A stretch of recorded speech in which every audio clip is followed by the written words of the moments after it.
What's up, squids? Welcome back to another episode. And I know that if you are a watcher of the channel and you've watched some other videos, I have mentioned owning a Benelli before. But I made a video a while back about owning a Harley.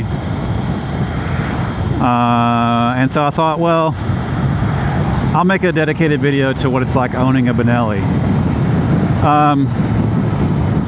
So starting off, much of the reason why I bought the Benelli was because it was so cheap. And actually I called the dealership a while back before I bought my Grom because I wanted to see, I wanted to see how much I paid for it. And I think it was out the door, it was less than $4,000. It was like 37 and some change or something like that. And it's basically the same size as the Grom. Now the dealership I bought it from, before I bought the Grom, I checked back with them because I was going to potentially get another Benelli, and they didn't have them. They actually quit carrying Benelli altogether, and the reason the sales guy told me the reason they did that was because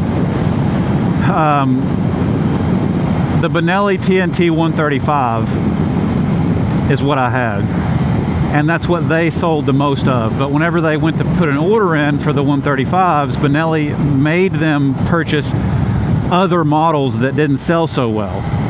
And I guess because the dealership didn't want to spend a bunch of money and buy a bunch of bikes they weren't going to be able to get rid of, they just quit carrying them all together. So anyway, the first one I owned, I bought it, I think it was a 22 model, and I bought it in 21, I think. Anyway, it was basically the same size. I never changed out anything on it. I took the stickers off the side, so it didn't say Benelli, it didn't say TNT, it just was red. It was a red and black motorcycle. At the time, Honda had not redone the Grom yet. So the Benelli, starting off, it was cheaper than the Grom. It had 10 more cc's than the Grom.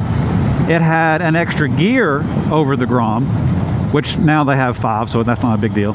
And also the factory exhaust was fucking amazing. The factory exhaust on the Benelli 135 is so fucking good from the factory, and for a mini moto.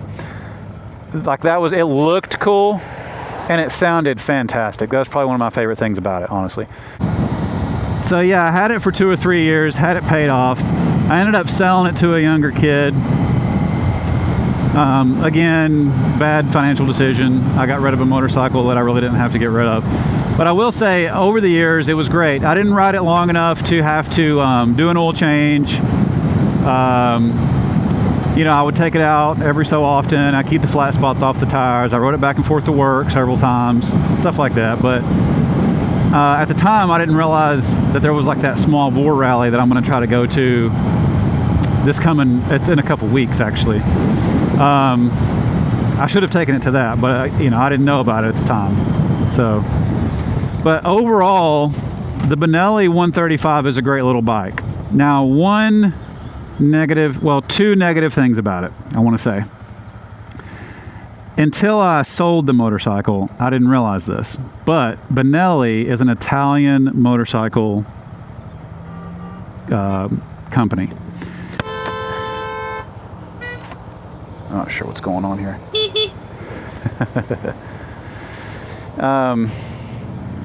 Anyway, Benelli is Italian. Well, I didn't find out till after I sold the bike that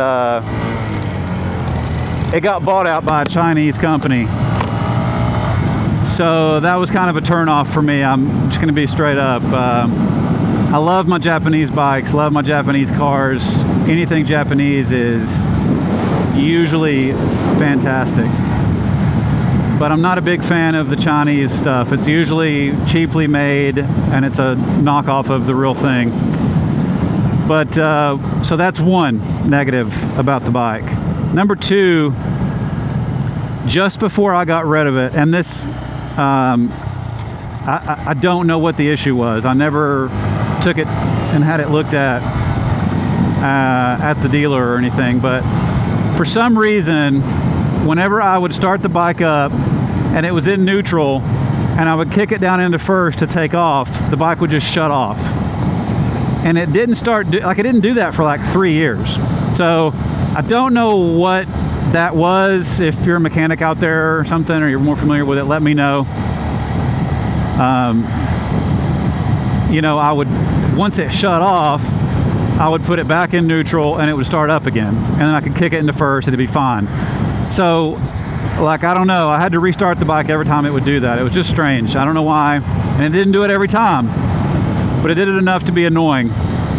And so I'm sort of glad I got rid of it, because, you know, that could have potentially been a bill that I wouldn't have wanted to pay for. You know what I mean? Oh, I will say this. So there's one more thing, the third thing about it that I didn't like.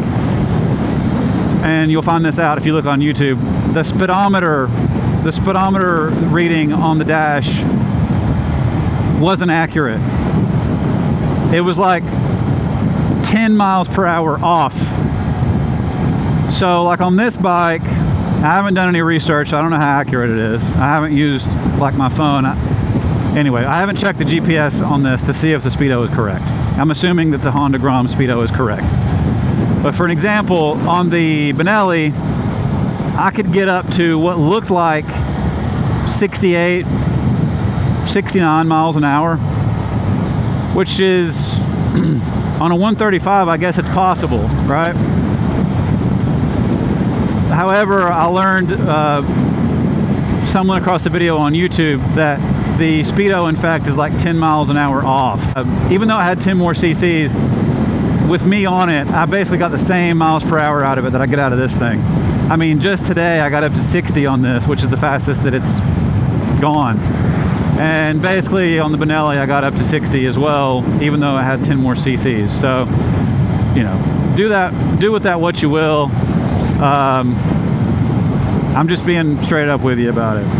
Overall, the Benelli TNT 135 is a fantastic little motorcycle.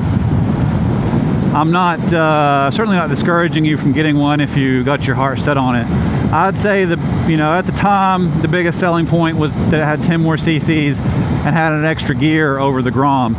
But now, since the revamp of the Grom, it's got 5 gears, still has 125 cc's, but I would rather spend the extra couple $100 and just go with the Honda, just because of its reliability and because it's a Honda. You know what I'm saying? All right, guys, don't forget to like and subscribe down below, and I'll catch you in the next one. Peace!